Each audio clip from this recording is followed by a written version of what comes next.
देखिए, पिछले लेक्चरों में हम लोगों ने कूलॉम्स लॉ का वेक्टर फॉर्म के विषय में बात की थी। मैंने आपको उसका डेरिवेशन समझाया था, जो कि बोर्ड के लिए very very very most important topic था। आज की क्लास में हम लोग मीडियम की बात करेंगे कि मीडियम क्या क्या इफेक्ट होता है कूलॉम्स फोर्स में। Effect of medium of Coulomb forces. अब हमको पता है कि अगर दो आपके इलेक्ट्रोस्टैटिक्स चार्ज जो हैं आर डिस्टेंस पे लगे रखे हुए हैं, तो उनके बीच में जो फोर्स लगता है वो लगता है एफ इक्वल टू के Q1 Q2 by are square. यहाँ पे जो आपका के होता है इसको हम लोग बोलते हैं कूलॉम कांस्टेंट। और ये किस बात पे डिपेंड करता है? डिपेंड कैन में आल्सो मीडियम। के की जो वैल्यू है आपकी वो केवल और केवल किस बात पे डिपेंड करेगी कि जो मीडियम है वो कैसा है, कि जो दो चार्ज आपके रखे हुए हैं स्टैटिक चार्ज वो किस मीडियम में रखे हैं। इस बात पे आपकी जो कूलॉम कांस्टेंट होता है उसकी वैल्यू डिपेंड करती है। इस बात को याद रखना है। Therefore electrostatics force between the charges in different for different medium. इसका मतलब ये होता है कि अगर आप लोग सेम टू चार्जेस को अलग अलग मीडियम में रखोगे तो उनका जो इलेक्ट्रोस्टैटिक फोर्स आएगा वो अलग अलग आएगा। इसका मतलब के की वैल्यू बदलेगी तो उनके बीच का फोर्स भी बदल जाएगा। तो याद रखना कि जो आपका इलेक्ट्रोस्टैटिक्स फोर्स में कूलॉम कांस्टेंट होता है उसकी वैल्यू मीडियम पे डिपेंड करती है। अगर हम लोग सेम चार्ज को ही अलग अलग मीडियम में डिफरेंट मीडियम में प्लेस करके उनके बीच का फोर्स निकालते हैं तो अलग अलग आएगा। जैसे हम बात करते हैं यहाँ पे, देखिए Q1 और Q2 आपके पास दो चार्ज हैं जो कि एयर में रखे हैं, जिसके बीच की डिस्टेंस r है। तो एयर और फ्री स्पेस के लिए हमको पता है k की वैल्यू 1 होती है, तो F एयर इक्वल टू हो जाएगा मीडियम कूलॉम कांस्टेंट की वैल्यू एयर में कितनी होती है उसको रखना, जो कि 1 होती मैंने बताया था। सॉरी 1 कह रहा हूँ, SI में होती 9 × 10⁹ रखोगे Q1 Q2 by are square. लेकिन अगर यही दो चार्ज Q1 और Q2 को r डिस्टेंस में ही किसी मीडियम में रख देंगे तो उस समय इसका फोर्स होगा एफ मीडियम के लिए के मीडियम, मतलब कूलॉम कांस्टेंट की जो मीडियम में वैल्यू होगी वो रखोगे Q1 Q2 by are square.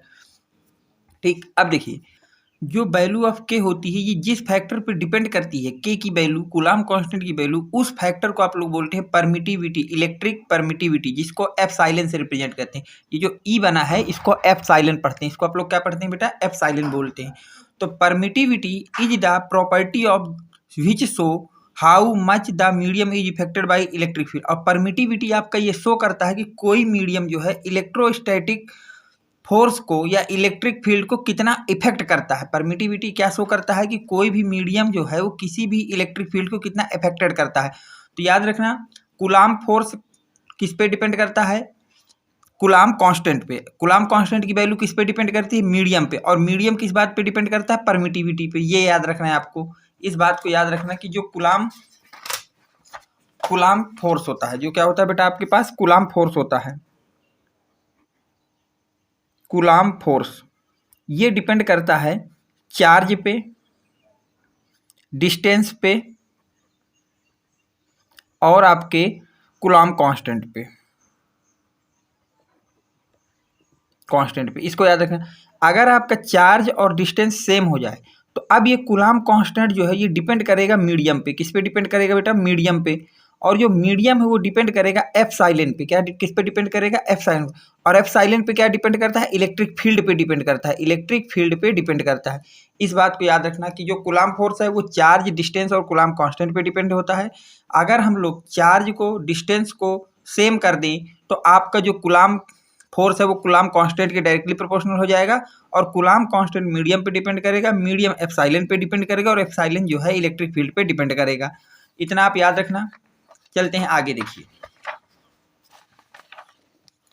अब देखिए परमिटिविटी दो तरह की होती है।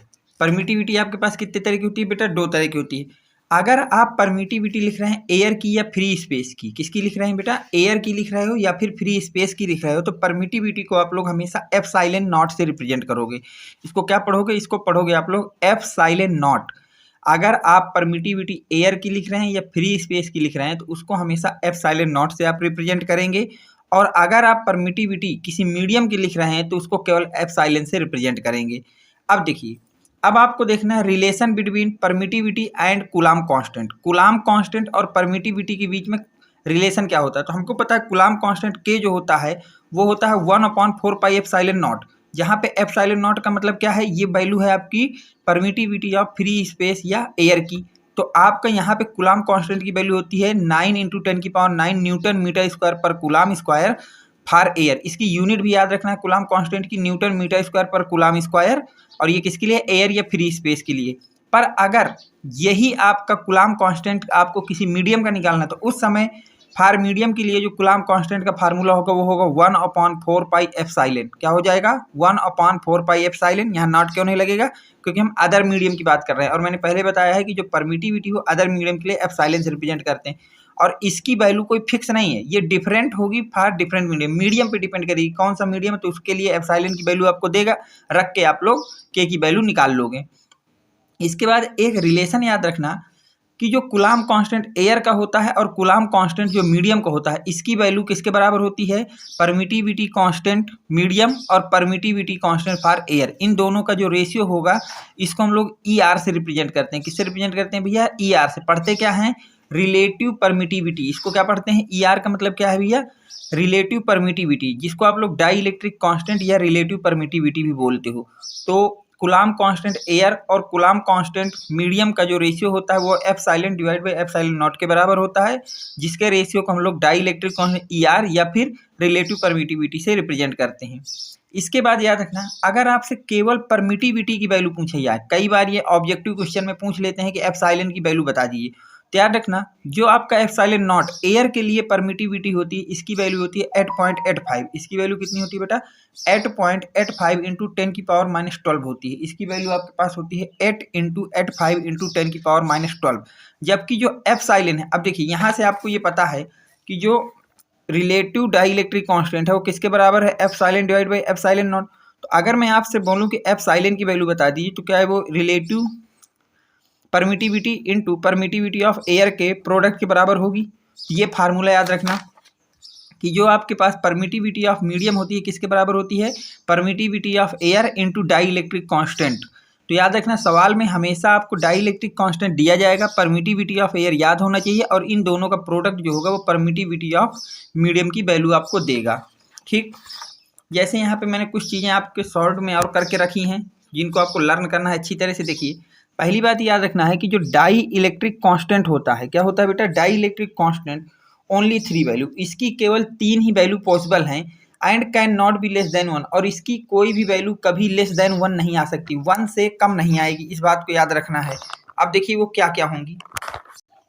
तो जो आपका डाई इलेक्ट्रिक कांस्टेंट है उसकी वैल्यू अगर 1 है तो इसका मतलब ये आपकी वैल्यू फॉर एयर या फ्री स्पेस की बात हो रही है। अगर इसकी वैल्यू 1 से ज़्यादा है, डाई इलेक्ट्रिक कांस्टेंट की वैल्यू 1 से ज़्यादा है, तो ये नॉन कंडक्टिंग मीडियम के लिए होगा, जैसे आपका पेपर है, ऑयल है, ईटीसी, इस तरह के लिए होगा। पर अगर आपके पास परमिटिविटी की वैल्यू, रिलेटिव परमिटिविटी की वैल्यू इनफिनाइट है, इसका मतलब वो कंडक्टर के लिए है। तो याद रखना रिलेटिव परमिटिविटी की जो आपके पास ये डाई इलेक्ट्रिक कांस्टेंट की वैल्यू केवल 3 वैल्यू पॉसिबल हैं, इसकी वैल्यू कभी भी लेस देन 1 पॉसिबल नहीं है। 1 होती है एयर के लिए, 1 से ज़्यादा है तो नॉन कंडक्टिंग मीडियम के लिए, जैसे पेपर है, ऑयल है, इस तरह के लिए, और अगर इनफिनाइट है तो ये हमेशा कंडक्टर के लिए होगा। यूनिट या डायमेंशन की अगर हम बात करते हैं तो एसआई यूनिट में जो कूलाम कांस्टेंट चाहे एयर का हो या मीडियम का हो, कूलाम कांस्टेंट की वैल्यू एयर की हो या मीडियम की, दोनों की यूनिट सेम होती, वो होती न्यूटन मीटर स्क्वायर पर coulomb square. Newton metre square पर कूलाम स्क्वायर, इसको याद रखना, न्यूटन मीटर स्क्वायर पर कूलाम स्क्वायर। और जो इसकी डायमेंशन होती है वो होती है m की पावर -1, l की पावर 3, t की पावर -4 और a की पावर -2। अगर मैं बात करूं आपसे एप्सिलॉन नॉट या एप्सिलॉन की, तो इसकी जो यूनिट होती है, एप्सिलॉन नॉट की यूनिट होती है आपके पास, इसका उल्टा हो जाएगा, जो आपका कूलाम कांस्टेंट की यूनिट होती है उसका उल्टा कर देना है, कूलाम स्क्वायर पर न्यूटन मीटर स्क्वायर, और डायमेंशन में साइन बदल देना है, m की पावर -1, l की पावर -3, t की पावर 4 और a की पावर -2। और जो आपके पास रिलेटिव डाइलेक्ट्रिक कांस्टेंट होता है ये यूनिटलेस एंड डायमेंशनलेस होता है, जिसकी कोई यूनिट नहीं तो डायमेंशन तो निकलेगी नहीं। तो याद रखना डाइलेक्ट्रिक कांस्टेंट जो आपका होता है वो यूनिटलेस होता है एंड डायमेंशनलेस होता है। कैसा होता है बेटा, यूनिटलेस एंड डायमेंशनलेस होता है। और अगर हम लोग बात करें कूलाम कांस्टेंट की वैल्यू एयर के लिए, उसको हमेशा याद रखना 9 × 10 की पावर 9 न्यूटन मीटर स्क्वायर पर कूलाम स्क्वायर होता है, क्योंकि 99% न्यूमेरिकल एयर के केस के ही आपसे पूछे जाते हैं। ठीक, अब बात करते हैं हाउ टू अप्लाई। अब हम लोग इसको जो है नेक्स्ट वीडियो में कवर करेंगे कि अब जो हमने डाई इलेक्ट्रिक कांस्टेंट के विषय में पढ़ा है, इस फार्मूलों को किस तरह से अप्लाई किया जाएगा, क्या कैसा है, ये मैं आपको नेक्स्ट वीडियो में कवर कराऊंगा।